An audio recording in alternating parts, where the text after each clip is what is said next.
पार्वती और शिव का दार्शनिक संवाद, शिव का पार्वती को अपनी सेवा के लिए आज्ञा देना तथा पार्वती द्वारा भगवान की प्रतिदिन सेवा। भवानी ने कहा, योगिन, आपने तपस्वी होकर गिरिराज से यह क्या बात कर डाली प्रभु? आप ज्ञान विशारद हैं, तो भी अपनी बात का उत्तर मुझसे सुनिए। शंभु, आप तप शक्ति से संपन्न होकर ही बड़ा भारी तप करते हैं। उस शक्ति के कारण ही आप महात्मा को तपस्या करने का विचार हुआ है। सभी कर्मों को करने की जो वह शक्ति है, उसे ही प्रकृति जानना चाहिए। प्रकृति से ही सबकी सृष्टि, पालन और संहार होते हैं। भगवान, आप कौन हैं और सूक्ष्म प्रकृति क्या है, इसका विचार कीजिए। प्रकृति के बिना लिंग रूपी महेश्वर कैसे हो सकते हैं?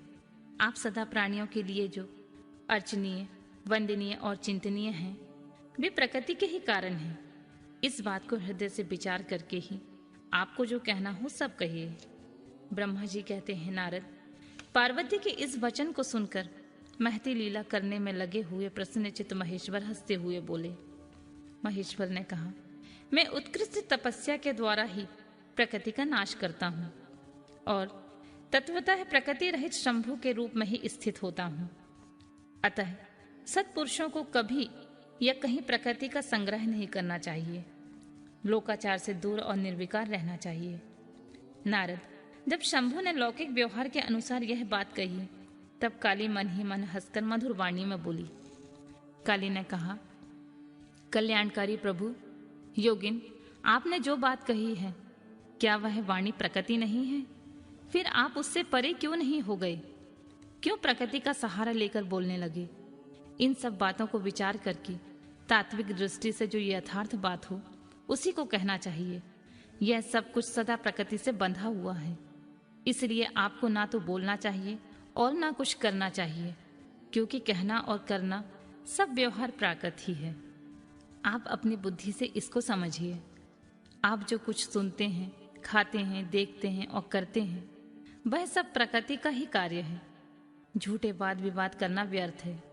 प्रभु शंभु, यदि आप प्रकृति से परे हैं, तो इस समय हिमवान पर्वत पर आप तपस्या किस लिए करते हैं? प्रकृति ने आपको निगल लिया है, अतः आप अपने स्वरूप को ही नहीं जानते हैं। ईश, यदि आप अपने स्वरूप को जानते हैं तो किस लिए तप करते हैं? योगिन, मुझे आपके साथ वाद विवाद करने का क्या आवश्यकता है? प्रत्यक्ष प्रमाण उपलब्ध होने पर विद्वान पुरुष अनुमान प्रमाण को नहीं मानते। जो कुछ प्राणियों की इंद्रियों का विषय होता है, वह सब ज्ञानी पुरुष को ही बुद्धि से विचार करके प्राकृत ही मानना चाहिए। योगीश्वर, बहुत कहने से क्या लाभ? मेरी उत्तम बात सुनिए। मैं प्रकृति हूँ, आप पुरुष हैं। यह सत्य है, सत्य है, इसमें कोई संशय नहीं है। मेरे अनुग्रह से ही आप सगुण और साकार माने गए हैं। मेरे बिना आप निरीह हैं, जो कुछ भी नहीं कर सकते हैं। आप जितेंद्रिय होने पर भी प्रकृति के अधीन हो सदा नाना प्रकार के कर्म करते रहते हैं। फिर निर्विकार कैसे हैं और मुझ में लिप्त कैसे नहीं?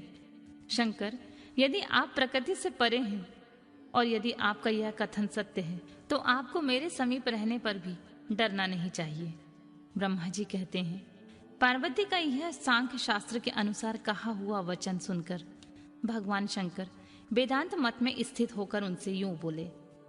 सदाशिव ने कहा, सुंदर भाषण करने वाली गिरजे, यदि तुम सांख्य मत को धारण करके ऐसी बात कहती हो तो प्रतिदिन मेरी सेवा करो, परंतु यह सेवा शास्त्र निषिद्ध नहीं होनी चाहिए। गिरजा से ऐसा कहकर भक्तों पर अनुग्रह और उनका मनोरंजन करने वाले भगवान शिव हिमवान से बोले, गिरिराज, मैं यही तुम्हारी अत्यंत रमणीय श्रेष्ठ शिखर की भूमि पर उत्तम तपस्या तथा अपने आनंदमय परमार्थ स्वरूप का विचार करता हुआ विचरूंगा। पर्वतराज, आप मुझे यहाँ तपस्या करने की अनुमति दें। आपकी अनुज्ञा के बिना कोई तप नहीं किया जा सकता।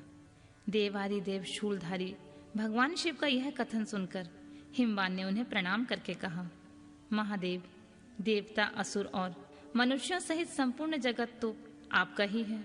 मैं तुच्छ होकर आपसे क्या कहूँ? ब्रह्मा जी ने कहा, नारद, गिरिराज हिमवान के ऐसा कहने पर लोक कल्याणकारी भगवान शंकर हंस पड़े और आदर पूर्वक उनसे बोले, अब तुम जाओ। शंकर की आज्ञा पाकर हिमवान अपने घर लौट आए और वे गिरजा के साथ प्रतिदिन उनके दर्शन के लिए आते थे। काली अपने पिता के बिना भी दोनों सखियों के साथ नित्य शंकर जी के पास जाती और भक्तिपूर्वक उनकी सेवा में लगी रहती। नंदीश्वर आदि कोई भी गण उन्हें रोकता नहीं था। तात महेश्वर के आदेश से ऐसा होता था। प्रत्येक गण पवित्रता पूर्वक रहकर उनकी आज्ञा का पालन करता था। जो विचार करने से परस्पर अभिन्न सिद्ध होते हैं, उन्हें शिवा और शिव ने सांख्य और वेदांत मत में स्थित हो जो कल्याणदायक संवाद किया, वह सर्वदा सुख देने वाला है। वह संवाद मैंने यहाँ कह सुनाया। इंद्रियातीत भगवान शंकर ने गिरिराज के कहने से उनका गौरव मानकर उनकी पुत्री को अपने पास रहकर सेवा करने के लिए स्वीकार कर लिया। काली अपनी 2 सखियों के साथ चंद्रशेखर महादेव जी की सेवा के लिए प्रतिदिन आती जाती रहती थी। वे भगवान शंकर के चरण धोकर उस चरणामृत का पान करती थीं। आग से तपाकर शुद्ध किए हुए वस्त्र से अथवा गर्म जल से धोए हुए वस्त्रों के द्वारा उनके शरीर का मार्जन करती और मलती पूछती थीं। फिर 16 उपचारों से विधिवत हर की पूजा करके बारंबार उनके चरणों में प्रणाम करने के पश्चात प्रतिदिन पिता के घर लौट जाती थीं।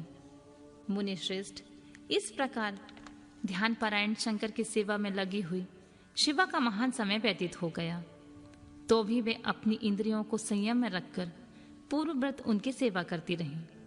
महादेव जी ने जब फिर उन्हें अपनी सेवा में नित्य तत्पर देखा तथा वे दया से द्रवित हो उठे और इस प्रकार विचार करने लगे, यह काली जब तब श्रावत करेगी तब इसमें गर्व का बीज नहीं रह जाएगा, तभी मैं इसका पारिग्रहण करूंगा। ऐसा विचार करके महालीला करने वाले महायोगीश्वर भगवान भूतनाथ तत्काल ध्यान में स्थित हो गए। मुने, परमात्मा शिव जब ध्यान में लग गए तब उनके हृदय में दूसरी कोई चिंता नहीं रह गई। काली प्रतिदिन महात्मा शिव के रूप का निरंतर चिंतन करती हुई उत्तम भक्ति भाव से उनकी सेवा में लगी रही। ध्यान पारायण भगवान हर शुद्ध भाव से वहां रहती हुई काली को नित्य देखते थे, फिर भी पूर्व चिंता को भुलाकर उन्हें देखते हुए भी नहीं देखते। इसी बीच इंद्र आदि देवता तथा मुनियों ने ब्रह्मा जी की आज्ञा से कामदेव को वहां आदर पूर्वक भेजा। वे काम की प्रेरणा से काली का रुद्र के साथ संयोग कराना चाहते थे। उनके ऐसा करने में कारण यह था कि महापराक्रमी तारकासुर से वे बहुत पीड़ित थे और शंकर जी से किसी महान बलवान पुत्र की उत्पत्ति चाहते थे। कामदेव ने वहां पहुंचकर अपने सब उपायों का प्रयोग किया, परंतु महादेव जी के मन में तनिक भी क्षोभ नहीं हुआ। उल्टे उन्होंने कामदेव को जलाकर भस्म कर दिया। मुने, तब सती पार्वती ने गर्व रहित हो उनकी आज्ञा से बहुत बड़ी तपस्या करके शिव को पति रूप में प्राप्त किया। फिर वे पार्वती और परमेश्वर परस्पर अत्यंत प्रेम से और प्रसन्नता पूर्वक रहने लगे। उन दोनों ने परोपकार में तत्पर रहकर देवताओं का भी महान कार्य सिद्ध किया।